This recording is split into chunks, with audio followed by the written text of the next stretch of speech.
The Dane and Derek Show is an uncensored, unfiltered podcast. Content warnings can be found in the episode description.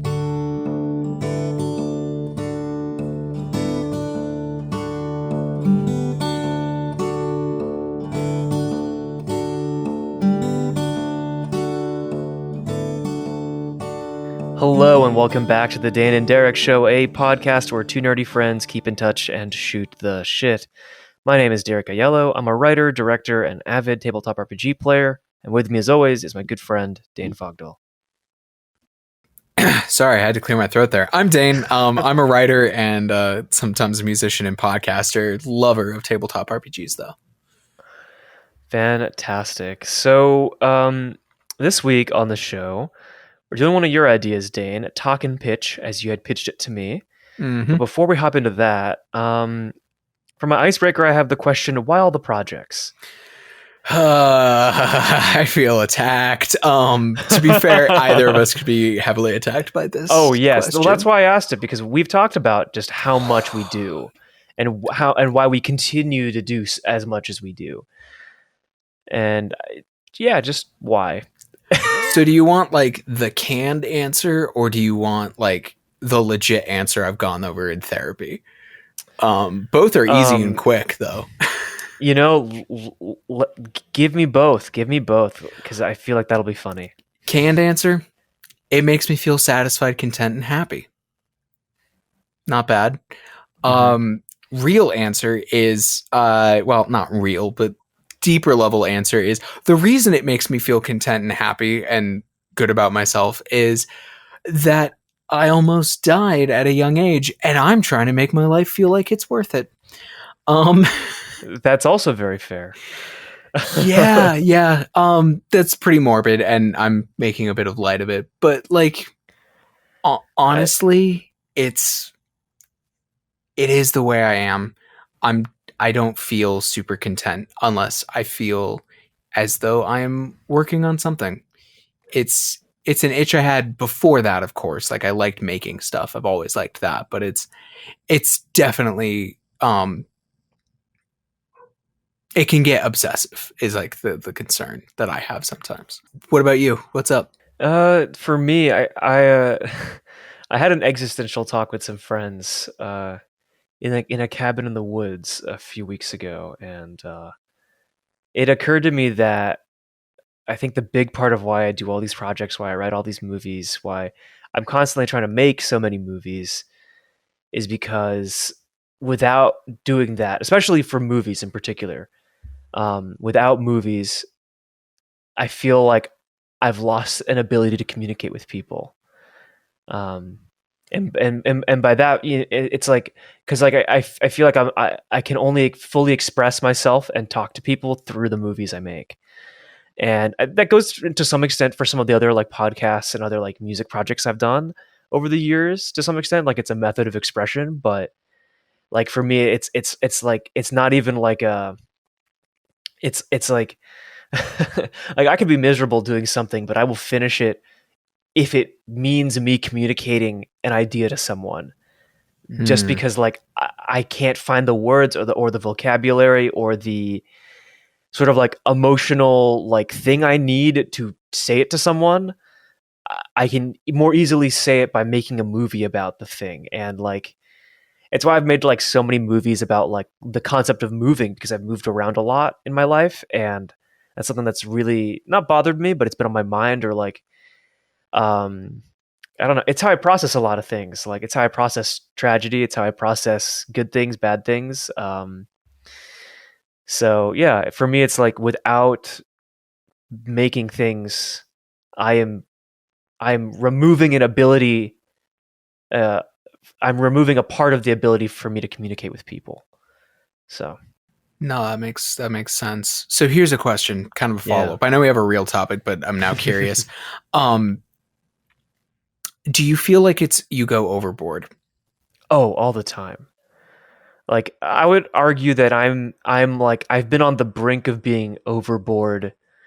Like, I've definitely gone through ups and downs, but I've definitely gone overboard to the point of which it's damaged friendships and relationships, because I've just done too many projects. And that is like a problem that I try to regulate, right? It's And by regulate, I mean like I try to find things that um, are able to give me that ability, the sort of feeling I need to feel like I'm comfortably, competently communicating with people, but also am not. It's not such a drag or a heavy lift on others, or myself even like my personal health. Like I try not to stay up past 10 o'clock working on anything anymore.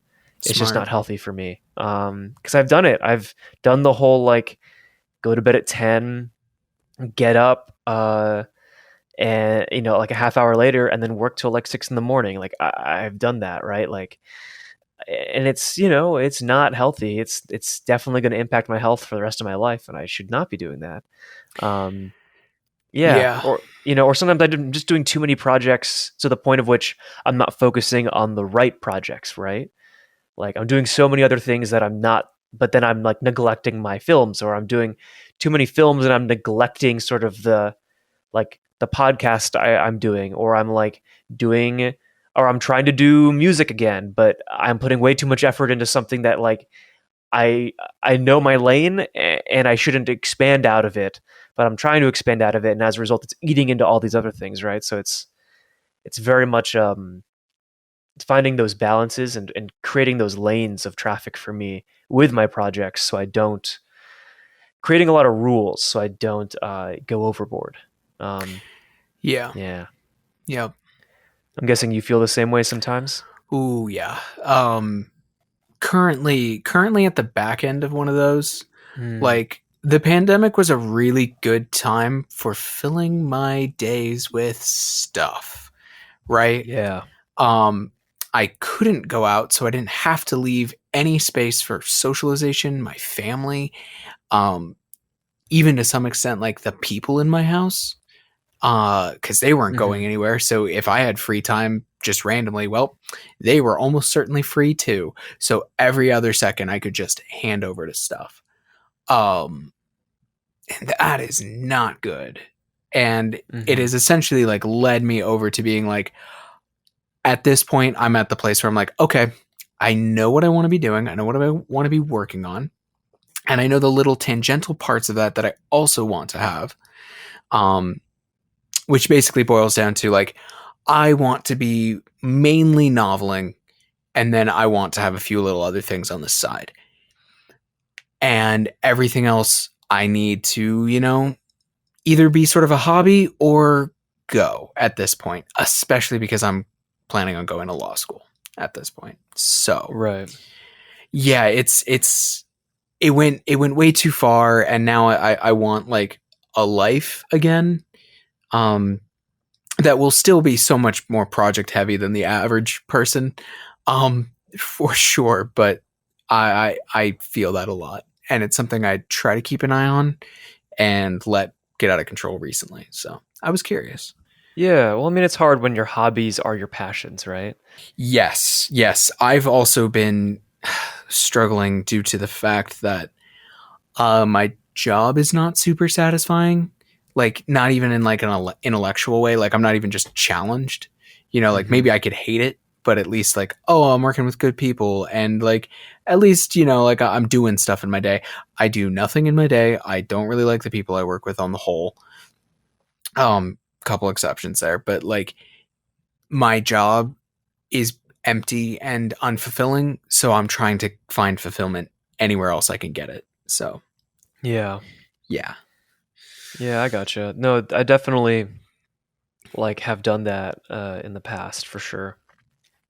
Um, I think the idea of finding like your main thing and then having like your little other things to help recharge the main thing, right? Because you can't just do your main thing. No, no, you need Like you need other stuff. Like exactly. Like yeah. Yeah, it's a like cooking or exercise is often for yeah. me. Mm, yeah. See, those are two that I let slip last year because I just was like too. I was cooking so much. I was just tired of cooking. But Fair. um, I mean, it's a big part of why I got into podcasting because it can utilize the skills I've developed doing filmmaking at a significantly lower lift than filmmaking. This is Um, true. and that is something that I like. You know, my YouTuber brain turns back on a little bit, admittedly, with this stuff, and like it's not even caring about the views; it's caring about finishing something, and it's like it's a very nice feeling. I get you. Um, but yeah, speaking so to our main topic, to the topic you pitched, the talk and pitch. You basically Hmm. wanted us to pitch ideas for projects that we want to do, right? Yeah. Yeah. There's no real limit on parameters. If this is like a whole new like medium or genre or like thing, that's totally cool. Or if it's just like, I have this like fun idea in my head. I just want to hear it. Cause like for listeners who don't know Derek and I super well, this is a thing that we sometimes do where like we just share an idea just to kind of like get like initial feedback almost. Yeah, Like I remember many days hanging out with you where you'd be like, okay, what about this for an episode? Or what about like this as a just like a short idea? And we would be like, okay, not this, or yeah, here, definitely do this. yeah, Like I remember a time like where I think we were with Taylor and like we bounced ideas off each other like 3 or 4 times. I think someone else was there. I can't remember exactly who. And then like we split off and wrote episodes and we're done like in an afternoon. It was wild. it's probably like Will. It could have been Will. Oh, I feel like it was Will. It had to have been Will. Uh, but maybe that would make yeah, sense. it would make sense. Anyways, so But yeah, yeah, yeah, you go first. cool. I'm gonna pitch two because one is something that I know I'm going to do. Mm-hmm. Um, and then another is one of those you know what it is. It's the classic. Derek had an idea, and Derek's been staying up and writing down ideas for this idea, and is becoming really set on this idea. And Mm. it's one of those ideas where it might just pan out. We'll see. But the first one is I really want to do like an like an audio book kind of screenplay reading of this kaiju movie I've been slowly writing over the last year. And I want to get all of my friends to voice characters in it and dub in all the sound effects for the movie, because like it's like gonna be like a 2.5 hour Power Rangers inspired kaiju movie Hmm. that I definitely can't make right now. But the idea of making like a sick audio play that people can just listen to Yeah. is super exciting to me. And definitely like all the audio editing I've had to do over the last year um, is something that I can't like. I've learned so much, and I'm like, this would be a great way to push myself to the next level of audio editing through doing this. Hmm. Um, but I mean, we've talked a lot about like audio dramas, and you know, you've sent me a lot of great resources, like with Start With This and stuff like that, just about how to use sound design and stuff. And there's a part of me that's like, is it going to turn more into a live reading versus like a play versus like a screenplay with like sound effects? Like, I'm kind of like, I don't know. So your question is the stage direction going to be read or are you going all the way in? Yeah, yeah, and Gotcha. is it feasible? Because it is like a kaiju movie. There's action, there's explosions, there's like guys in suits fighting monsters. Lots of nuclear reactors and explosions and stuff. Mm-hmm. Mm-hmm. That's tricky. That's really tricky. Yeah. You'd have to, with audio only, you'd have to come up with either a conceit of some kind, Mm. meaning like a narrator or a way to narrate such a thing, Mm-hmm. or you'd have to work around it somehow, you Okay. know? Like or you lean into the fact that like this is or you know like people do like watching and reading about and hearing about you know script readings Mm-hmm. like for fuck's sake didn't didn't Friends just do, like, the cast of Friends just do a script reading that just like blew Oh everybody's fucking yeah, mind for some reason, yeah, just yeah. because nostalgia? Or like Hmm. think about all the photos of like I think it's the Last Jedi Oh script yeah, reading, yeah, yeah. um, or like Hobbit and Lord of the Rings have a lot of that. Like, Mm. I don't think that's a bad move either. You just need to, like, in that case, I would actually say maybe cut back on the sound effects and really lean into the fact that, like, hey, this is a script reading. Enjoy, you know? Yeah. Okay. So it's just a matter of leaning into one style versus the other.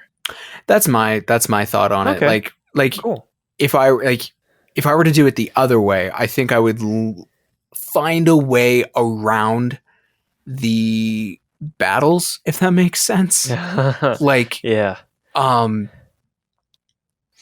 Okay. like if it were me, and I know this is definitely because I have a feeling I know what script this is based off of yours. Oh yeah. Um, I would write it from the perspective of the person who does maintenance on the Power Rangers mech. Um, Mm. and who talks with those people and cares, but also does like the diagnostics, but is never on the battlefield. Like they go over the battle, but only once it's over. That's actually a great idea. Wow. Yeah. That. Okay. Yeah. Because Huh. that of course could culminate in like said main character having to like do repairs on the robot mid battle. Like the robot isn't ready, but we have to have this fight now, you know. Yeah. Yeah. Yeah. But No. that's That's not great. that, from my understanding, that is not the story you're telling. That's just where No, my but brain that could be a goes great to. story in of itself. That could be a great other story. So we should keep that in mind. Um, but my second idea Mhm. is on the other end of things. It's incredibly more lo-fi, but I've been trying to make a feature film for quite some time, Yeah. as you know, and I've written two features over the last year. One about a Filipino Thanksgiving party that I really want to make, but I really want to make sure I do it right and have the right Hmm. budget and the right cast. Another one that's about like two friends building a rocket ship, and that one is like a little bit. It's like about the same in terms of price to make. It's about the same cost as a Thanksgiving film, but it's a little bit more DIY in the sense of how it could probably be done. And I was like, man, I really need like a film that's even cheaper than those two films because Yeah. I'm just like really itching to do something super DIY. Question: what counts as a Yeah, feature film a lengthwise? feature film is a Remind film me. that is more so technically it's a film that's over 40 minutes, but Interesting. in the state of the industry, usually like 90 minutes. So 90 Yeah. pages of a screenplay is usually the standard. So these are both films that are both like in the like 85 to 95 page range. Hmm. Um and so I've been like thinking about like what's a like I was thinking I was like watching a bunch of like all my old movies and thinking about a lot about like what's something I would do differently now than I would have done back then. And the big thing that I've settled on is like I wish I had settled on using I wish I had been more like just down to just like film stuff in suburbia and just like on streets and like with no costumes sometimes. Like I feel like I got so wrapped up in like everything must be a sword and sorcery movie, which is not a bad thing. I had a lot of fun making those movies, but I definitely Hmm. feel like at some point I should have just made some like regular movies, um, just to like learn a little bit more without the pressure of that. And so I Yeah. was like, man, like I want to do a movie about from the perspective of someone who is watching all of his friends move away from the town that he lives in. Because I've done a lot of movies about people leaving the town that they're in, but I haven't done like anything about someone that's staying in a town where everyone else is leaving. Hmm. Because it's a very different experience. And like having been in LA over the last year, I've seen a lot of my friends who are very dear to me, who helped me like sort of adjust to the city, are now like leaving, and it's super surreal that like they're leaving and I'm staying, and there's like a feeling I'm still kind of wrapping my mind around and trying to work on. And the other day, I was like, I want to do this as a feature, and I started outlining scenes. I came up with a scene where like a friend's trying to drive a guy to an airport, but his car breaks down, so he calls an Uber for the two of them. But it's like a regular Uber, and they needed like an Uber XL or whatever, so they're Mhm. like cramped in the back with all the luggage stacked around them, and it's like a funny little conversation as they're like going to the airport for like 10 minutes, and from there that kind of spawned into so this is a film about goodbyes, and the Yeah. tone of this film I kind of settled on was this is so I've been saying this mantra to me about how I should be thinking about this movie. Uh-huh. And this is what I'm most proud of. I'm curious what you'll think, but I've been describing the movie to myself as it's the pop punk album you recorded in your friend's basement for a handful of beers and dreams. No, that's great. That's great. And Derek, you know so what that yeah. sounds like? That sounds Yeah. like Edgar Wright meets fucking Wes Anderson. Oh damn, yeah. That's Damn. that's what that sound is. That's what that pitch is Yeah. to me. Especially with that mini scene you just painted of like being trapped at like that sounds like the is it the Royal Tenenbaums? The one with Are the they all one in the where they matching throw tracksuits? No, oh that's the Royal Tenenbaums. No, it's the one where they're traveling through India and they throw all the luggage away at the end of the movie trying to catch the train. Yeah. Shit. It's named after the train. It's like the Yeah. Okay, this is gonna kill me, so I'm looking it up. Hold on. I know that it has Owen Wilson, Yep. Luke Mhm. Wilson. No, not Luke Wilson. The guy from Rushmore, and then Adrian Brody. Yeah. The Darjeeling Limited. Right. Yes. Yes. Yeah.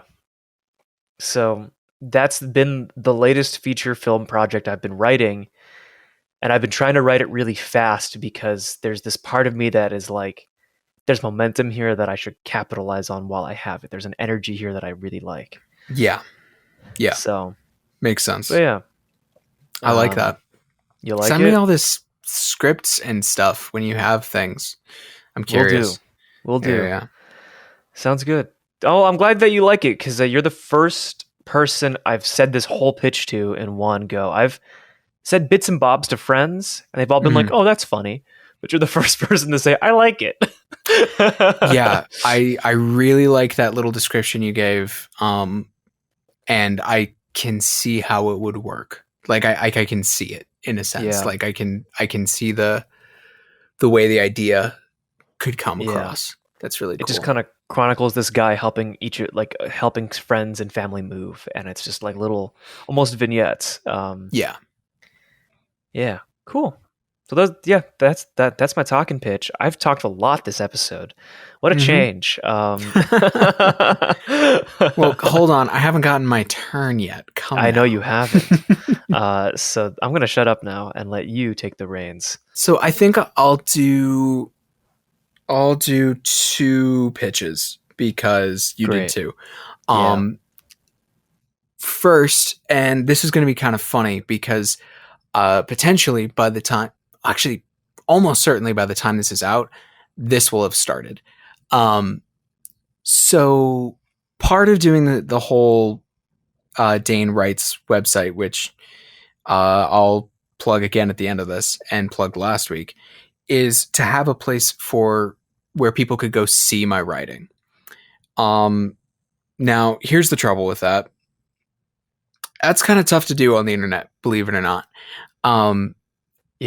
Like you need to build a blog, any number of things, and the things that I have had published, part of the way that works is I can't just throw it up anywhere now because it's published. Which has its merits and its downsides, of course. And so part of the website and part of the Substack thing is to have a place to put writing, so that people could get a sense of my writing until I have something a little more, or not until, in addition to like, God, I would love to have like a short collection of poems available for purchase somewhere or something. Like until that, this is where someone could get a taste of my writing. So Substack is kind of where I'm going to plan on doing this. And the way Substack works is it's probably not like the style isn't necessarily, oh, I'll just throw up this little bit of science fiction and then next week I'll put a poem up or whatever. There's sort of like a theme that should sort of run through. And I've had this idea for a little while now.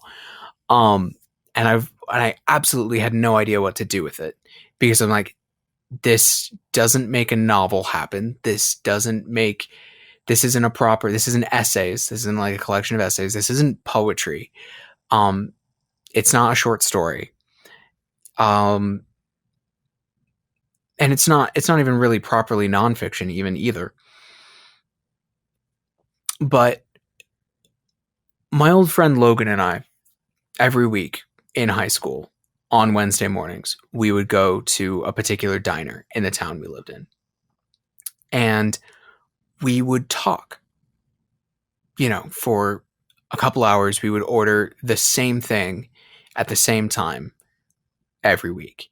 We got to know everyone who worked there about those days. If someone left the job, we would know about it. By the end of it, if our birthday had come and gone, we would get a free meal. And we also didn't have to order. We would walk in, we would sit down, and our like a waitress would just ask the usual, and then we would nod, and on the rare occasion that like we did something else, unless that happened, food would show up really quickly because they were Wow. ready. And so what I want to do is I want to write conversations between him and I and these people that are also sort of essays. Like I want to fictionalize it, make us older, and romanticize it even further. You're if that pulling up makes sense. Plato. Yeah, kind of. I like not to be like too self-aggrandizing or anything. Yeah, basically, I want basically for him and I to argue about things that are on my mind. It's a way to structure essays and thoughts Yeah. in a way that's consistent. And so that's what I want my Substack to be. Wow, that's incredible. That reminds me of like some of the stuff that like Haruki Murakami does. Or like Plato, obviously, or like I feel like a lot of modern authors do, like they have like snippets in their books sometimes where there'll be like a conversation like that between themselves, and usually like themselves or like a character in the book. But I think that like that's really cool. And also like, like knowing Logan, like in this sort of diner setting, right? Like there's something like really cool about that. It's like every week we get to return to this diner with you and Logan and hear these conversations that may or may not have happened, but we all get to be there and we get to experience that and listen to it. And that's really cool. Yeah, it's an attempt to capture the moment, the feeling of it, and also bring it into the present as a sense of like, this is what's on me, Dane's mind right now. Yeah. Like, and you get to do what you love to do, which is write dialogue. yeah. Mm-hmm. You get to write pretty much all dialogue. Yeah. Wow. Damn, that is so good. That is so good, and I'm so glad you thought of it.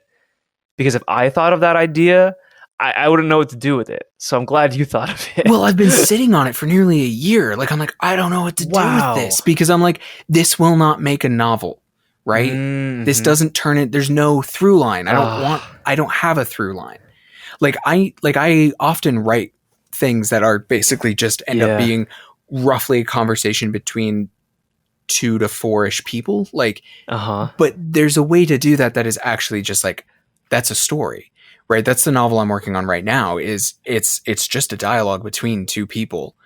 But there's structure and there's a 4-act structure. And like conflicts and plots, like not in like a hyper traditional like Western 3-act, 5-act sort of style, but this is not that. Like, right. When you pulled up Plato, I was like, nice, that is an inspiration.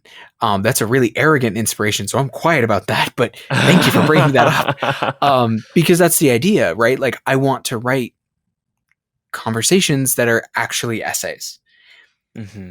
And that could make a book, but that does not make a novel. And Right. I don't want to devote so much focus there. I want it to be this small thing. And this way I can like show people my writing though. Still, I Yeah. can still show people what I do on like a, Yeah. while I spend some time and energy finding homes for other things. So that's the small pitch. And we're already at time. So this might just be a long one. Sorry. No, yeah. Hey, more for the audience, right? I guess. Yeah. So I am coming to the end of this novel that I'm currently working on. Mm-hmm. And when it's done, then it's going to go into the editing process. And I don't think I can just live in the editing process forever. Like, if that makes sense. Like, Right. I need to start working on the next thing. And so what I think I want to work on is essentially the journal of a court sorceress, and essentially the process of her realizing that she's working for the wrong side.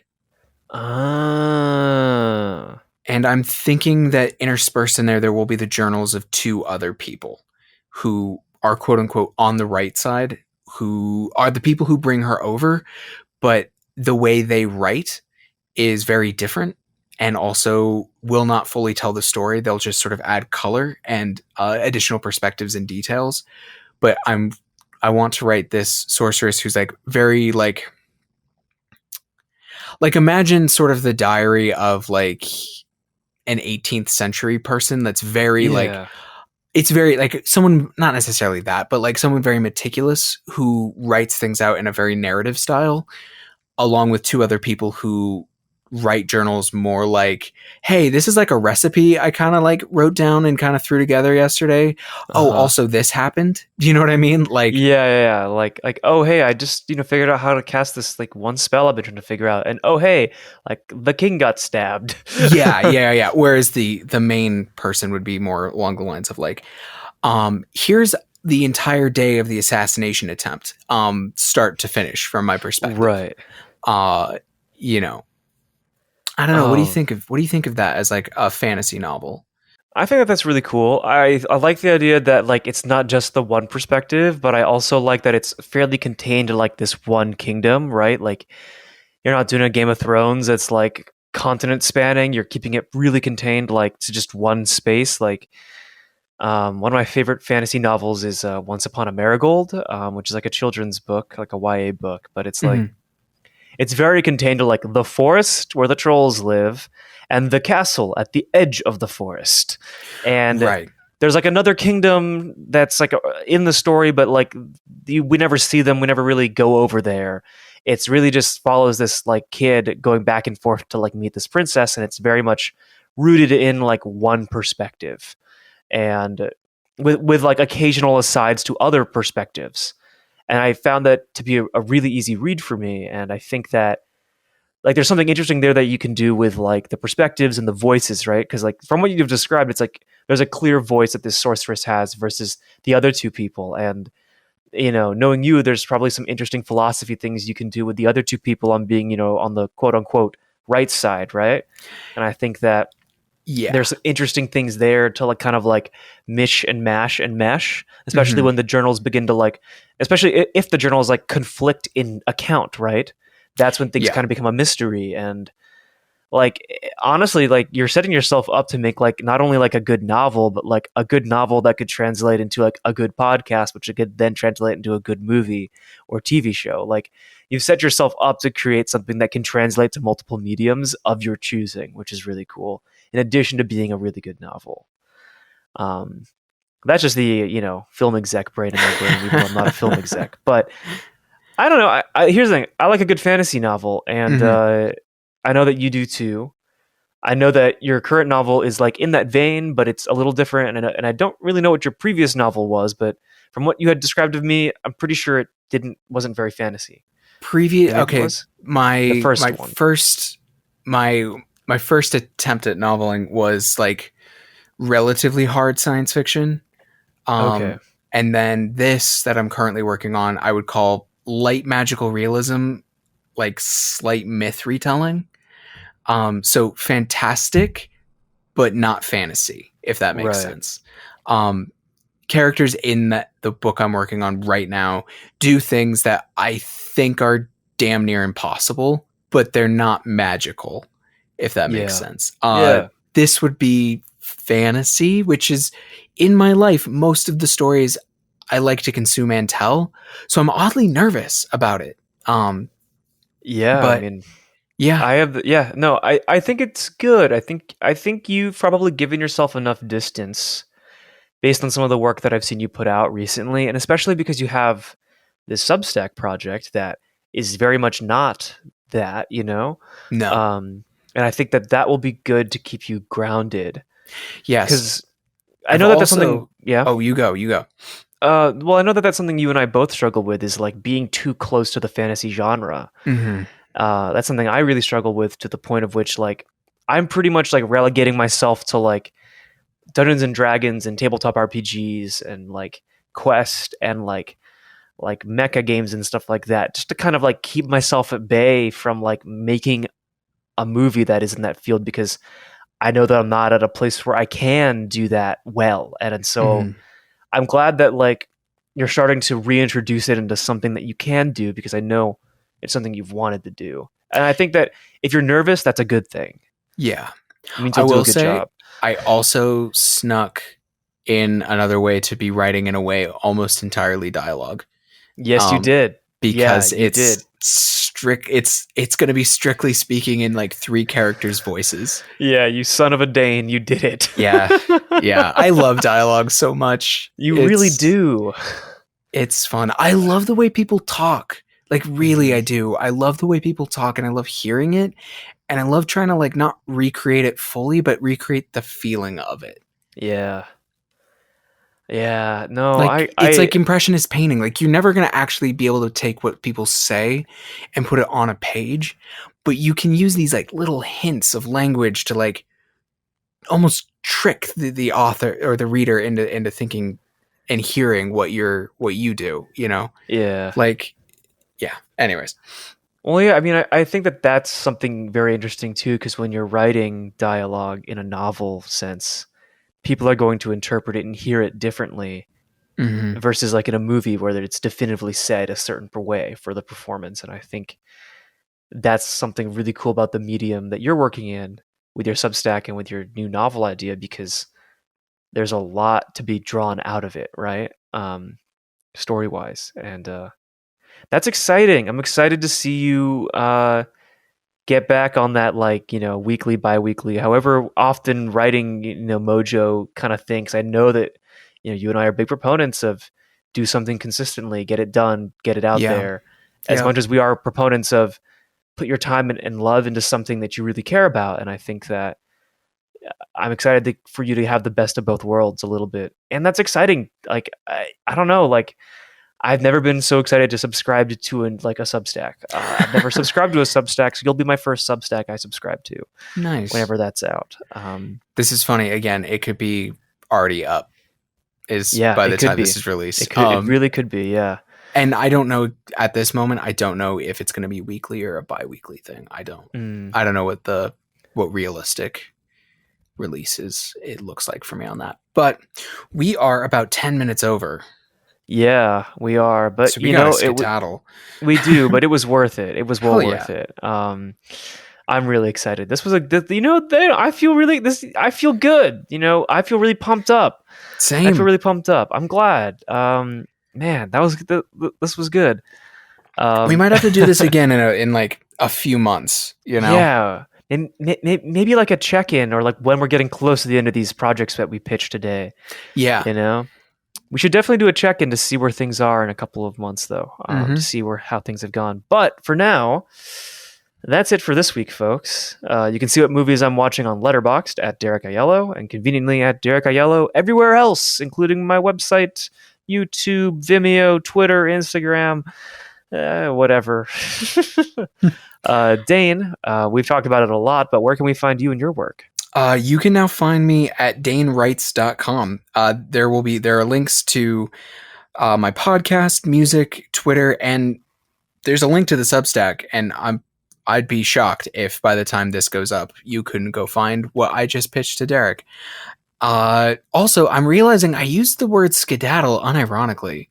I don't know what that means, but I think I'm okay with it. Yeah. But regardless, I guess we'll skedaddle on out of here. Thanks for hanging out with us, everyone. catch you later.